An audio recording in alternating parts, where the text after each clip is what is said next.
Every night, you make a decision that determines whether your spine will age like a fine wine or a banana left on the dashboard in July. That decision is your sleeping position, and according to neuroscientist Matthew Walker, it also dictates whether your brain properly cleanses itself of toxins.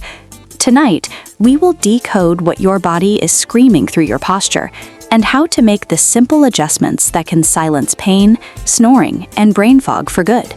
We'll begin with the position that over 40% of you will be in tonight, the fetal position. It feels safe, familiar, but it may also be subtly starving your body of the one thing it needs most. That thing is oxygen.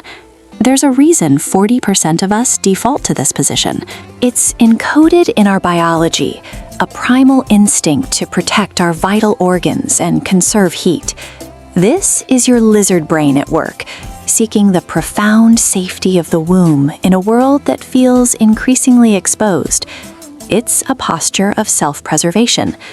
But here lies the conflict. The safety your ancient mind craves comes at a steep price for your modern body. When you curl into a tight ball, you are functionally putting your diaphragm, your body's primary breathing muscle, inside a trash compactor. It cannot fully descend. Every breath you take becomes shallow, a mere sip of air, when your cells are crying out for a deep drink. This subtle, chronic oxygen deficit, compounding hour after hour, night after night, is a core reason you can sleep for a full 8 hours, yet wake up feeling drained and unrested. Over time, that tight curl also puts immense pressure on your hip and knee joints, slowly grinding them down. Your instinct seeks safety. Your cartilage pays the price. Now, this position isn't without gnat. For those who snore, it's a natural remedy. For pregnant women, it improves circulation to the fetus. But for most of us, the trade-off is poor. The solution is not to fight your instinct, but to refine it. Here is the actionable tweak. First, think loose shrimp, not tight pill bug. Simply extend your legs slightly, uncurling your spine just enough to give your lungs space. Second, and this is crucial, place a firm pillow between your knees. This small buffer prevents your top leg from collapsing downward, maintaining the alignment of your hips and pelvis and relieving the strain on your lower back. This simple adjustment can reclaim your breathing and protect your joints while still honoring that need for security. But what if there was a position that did more than just avoid harm? What if one posture actively helps your brain perform its most critical nightly task, taking out the trash? We're talking about side sleeping, the posture that activates your brain's personal janitor. However, this superior method comes with its own cruel twist, one that affects your shoulders, your face, and even your heart. That cruel twist begins with two main positions. First, the log, lying straight on your side, arms down. And second, the yearner, similar, but with your arms outstretched as if reaching for something. Both positions are celebrated for one profound reason. They are the most efficient posture for your brain's glymphatic system. This is your brain's night shift janitor. All day, your brain cells produce metabolic waste, including the infamous beta-amyloid proteins linked to Alzheimer's. At night, especially when you're on your side, the channels between your brain cells widen, allowing cerebrospinal fluid to flush these toxins out. It's the biological equivalent of tilting your head to let the sewage drain out. This process is less efficient when you're on your back or stomach. So, from a neurological standpoint, side sleeping is a significant win, but the victory comes at a cost. The first payment is to your appearance. Gravity is a cruel mistress to your face. When you sleep on your side, one half of your face is compressed and folded into your pillow for hours. Over years, this contributes to permanent sleep wrinkles on your cheeks and forehead. The second cost is to your shoulder.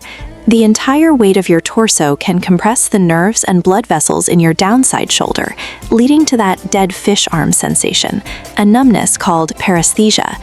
If you're a yearner, extending your arms forward adds another layer of strain, potentially aggravating the brachial plexus, a delicate network of nerves running from your neck to your arm, causing numb fingers. So, a cleaner brain for more wrinkles. It seems like a simple trade-off. Stop. If you sleep on your side, the next 60 seconds are non-negotiable, because the specific side you choose, left or right, determines if you're fighting acid reflux or actively causing it, and most people have no idea.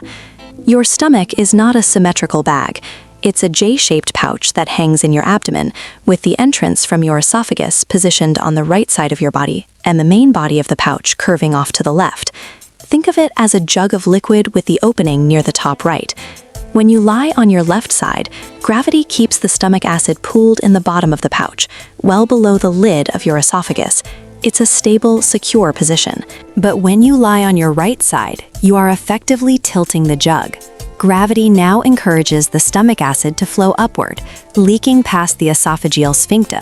This is the kind of non-obvious systems thinking that modern health advice often ignores. It's a perfect example of how there is no single perfect position, only trade-offs and optimizations. Yet there is one posture that comes tantalizingly close to perfection, a position that biomechanics experts and dermatologists consider the holy grail for preserving your spine and preventing wrinkles. The only problem? It comes with a flaw so profound, it can literally choke you in your sleep. This posture, the one that offers orthopedic salvation at the cost of potential suffocation, is sleeping on your back. Let's first examine its most common form, the soldier position. You lie flat on your back, arms straight down at your sides. From a purely structural perspective, this is the holy grail.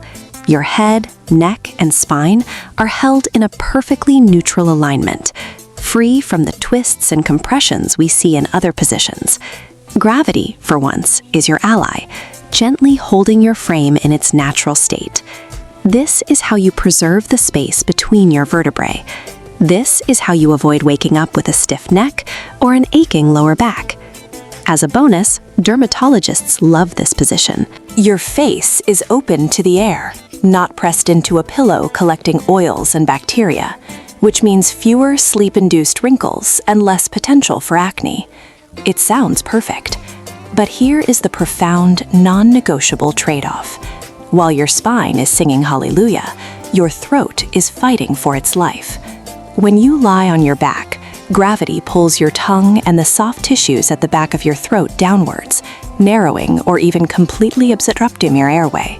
This is the primary driver of catastrophic snoring. For millions of people with undiagnosed sleep apnea, it's actively dangerous, causing them to repeatedly stop breathing throughout the night. You have to ask yourself, are you trading a straight spine for a silent, nightly self-sabotage? Then there is the soldier's more expressive cousin, the starfish, with arms up around the pillow. This is rare, accounting for only about 5% of the population. It has a niche benefit of opening up the chest and helping to dissipate body heat. The cost, however, is even more severe. Not only does this position often worsen snoring, but it places immense strain on the nerves in your shoulders. Specifically, it can put pressure on the ulnar nerve. If you've ever woken up with a numb, tingling, or weak hand, what some call a claw hand, you have experienced this nerve impingement firsthand. You are literally pinching the communication lines to your own arm. So, back sleeping presents the clearest dilemma yet. It is a posture of orthopedic perfection that carries a significant respiratory risk. For some, it is the answer. For others, it is the problem.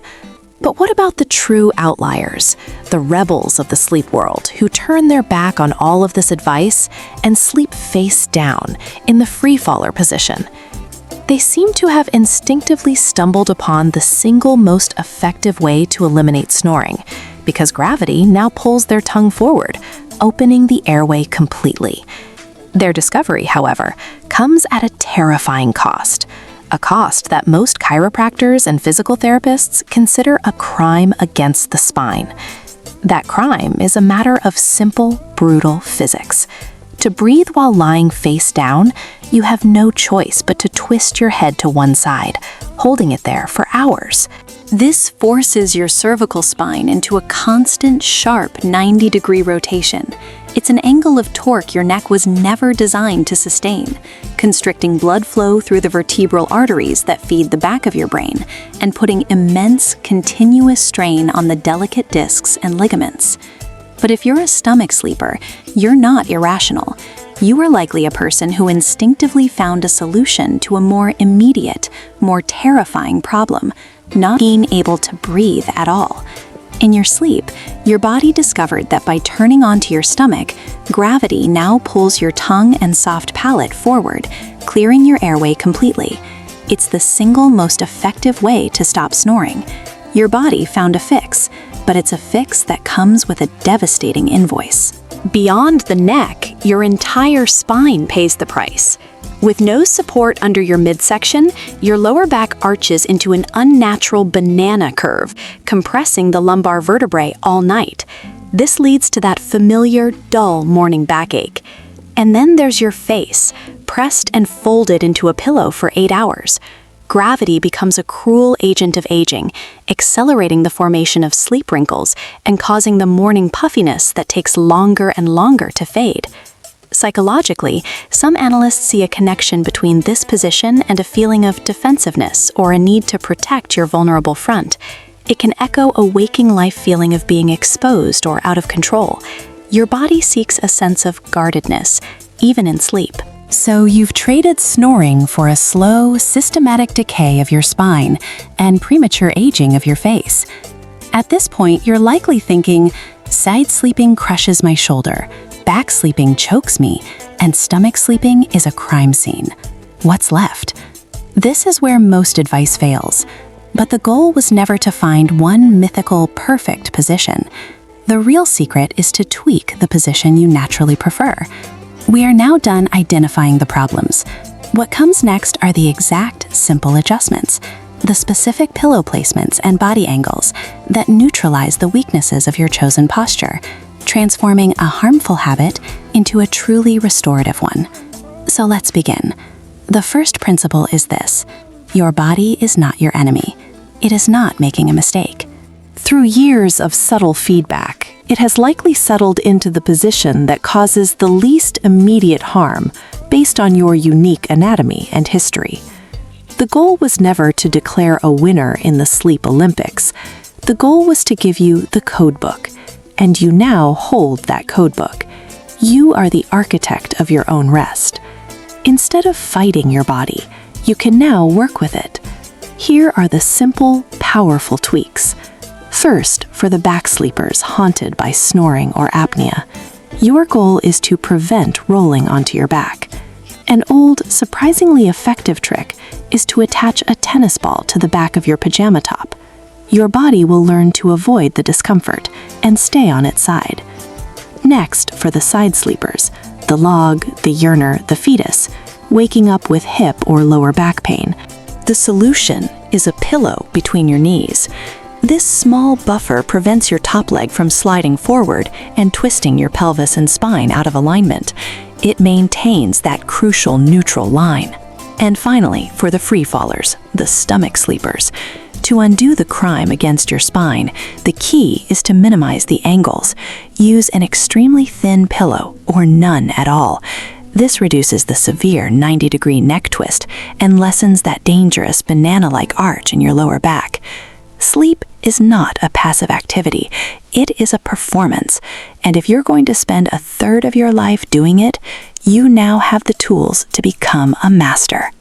Let me know in the comments, which position does your body naturally choose, and what did you learn about its hidden logic today? If you value this process of decoding the self, of finding strength in understanding your own patterns, then I invite you to subscribe and join me for our next exploration.